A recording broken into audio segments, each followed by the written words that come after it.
Bago pumirma sa Singapore contract, narito ang 8 red flags na dapat mong hanapin. Naglagay ng kontrato sa harap mo ang agency. Lahat ay ngumingiti. Sa susunod na linggo na ang flight. Nararamdaman mong kailangan mong pumirma ngayon din. Wag. Ang kontratang pinirmahan ng mabilis ay kontratang nagpoprotekta sa employer, hindi sa iyo. Sa video na ito, tatalakayin natin ang 8 red flags sa isang Singapore employment contract na dapat ay malaman ng bawat OFW bago maglagay ng pirma. Ang 8 red flags. Red flag number 1. Ang sahod sa kontrata ay mas mababa kaysa sa ipinangako ng verbal. Anumang nakasulat sa kontrata, ang legal na matatanggap mo. Ang mga verbal na pangako ay walang silbi kapag pumirma ka na. Red flag number 2. May salary deduction clause na hindi mo alam. Ang ilang kontrata ay nagbabawas para sa accommodation, pagkain, transport o training cost. Ang mga deduction na ito ay maaaring kumain ng malaking bagay ng iyong buwan ng kita. Basahin ang bawat deduction line. Red flag number 3. Ang job title o job description ay hindi tumutugma sa sinabi sa iyo.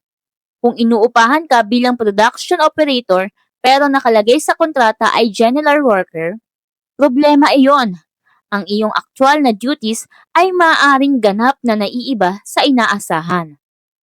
Red flag number 4. Ang kontrata ay nasa English lang at pinapamadali ka ng agency na pumirma nang hindi ito pinapaliwanag. May karapatan kang maunawaan ang pipirmahan mo. Humingi ng paliwanag sa Pilipino o Tagalog. Red flag number 5. Walang malinaw na working hours, overtime rate, o rest day policy. Ayon sa batas ng Singapore, ang mga work permit holders ay may karapatang magpahinga. Kung hindi ito nabanggit sa kontrata, hilingin sa employer na idagdag ito bago ka pumirma. Red flag number 6.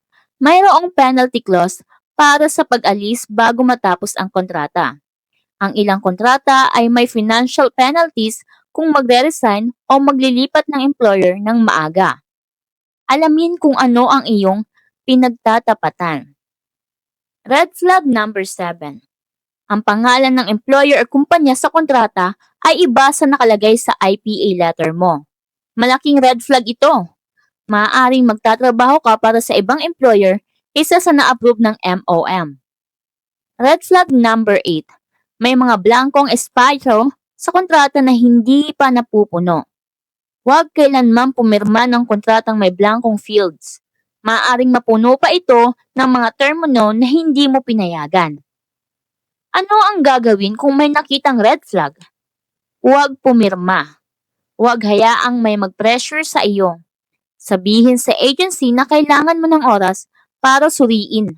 Ito ang iyong legal na karapatan. Isulat ang mga ipinangako sa iyo ng verbal at ikumpara sa kontrata.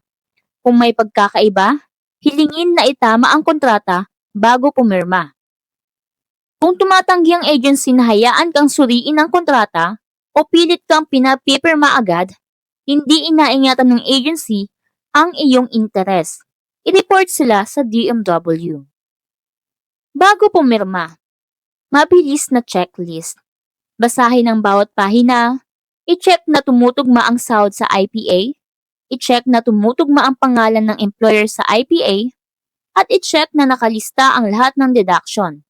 I-check din ang rest day at working hours. I-check na walang blankong espasyo.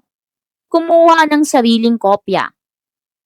At palaging panatilihin ang kopya ng signed contract. Legal na obligasyon ng employer na ibigay sa iyo ang isa. Ang kontrata ang pinakamakapangyarihang dokumento na nagpoprotekta sa iyo sa Singapore. Basahin mo ito, unawain mo ito, at huwag pumirma sa ilalim ng pressure. Mag-subscribe sa OFW Gabay. Sa susunod na video, bakit hindi lahat ng Singapore jobs ay bukas sa mga Pilipino? At ano ang kailangan mong malaman bago ka mag-apply?